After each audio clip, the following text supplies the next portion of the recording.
Hi. Terry, how are you? Thank you for joining me today on Press Day. Oh, I'm so glad to be here. Thank you for having like a little picture and everything. I love Perfect. that. Exciting times. I wanted to start off by telling you my 9-year-old daughter loves your character of Mother. Loves Oh, her. that's so, well, she's the audience, so that's really good to Yeah. hear. Yeah. So, really quick, what drew you to the role? Well, I had recorded the audiobooks many, many years ago, and that's how Tony and I first met. So when this project came to be years later, Tony really graciously asked me if I would be interested in voicing the mother, and of course I said yes. So that's how I came to be involved. Amazing. What can you tell us a little bit about like Mother and Eva's relationship in the series? Well, I think for Eva herself, I think that she is a teenager who is, at that stage in life where they've got one foot out the door and one foot in the door. They want to push and test their own sense of independence and their own sense of purpose and searching, but they are still tied to the safety of home or what their version of home is.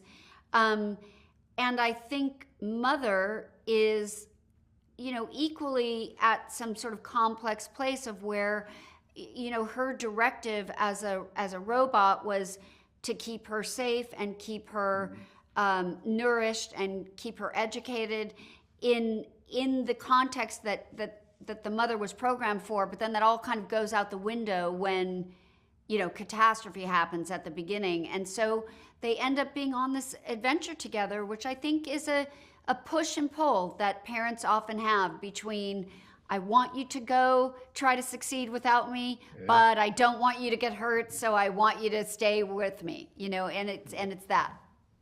Awesome. How did you like decide or like approach voicing the robot character? What did you look for when you were trying to figure out how you wanted to voice her?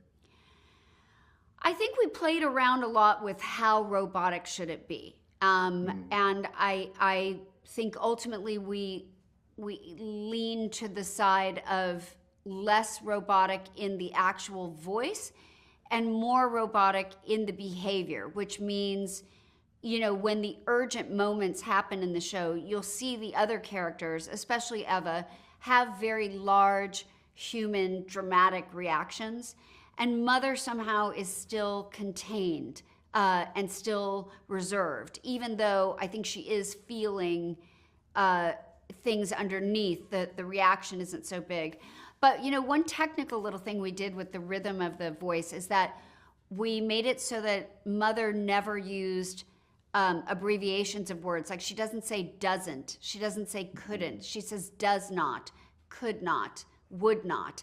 And I feel like that rhythm really cemented the voice pattern of the character. That was super helpful for me. But that took us a minute to find that.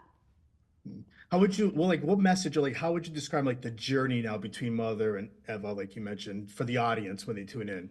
Well, I think the whole show is really a similar. It has roots in stories like Wizard of Oz or Alice in Wonderland, except instead of the heroine leaving home and then returning, this character is out trying to survive in a world that's incredibly unpredictable, and to find if family is indeed only flesh and blood, or if it can also be the people that you choose to be your family. I'm an only child, so I have had a life of where my friends, my community, my decades of traditions that I have with that close group of friends, those people are my family because it's just me.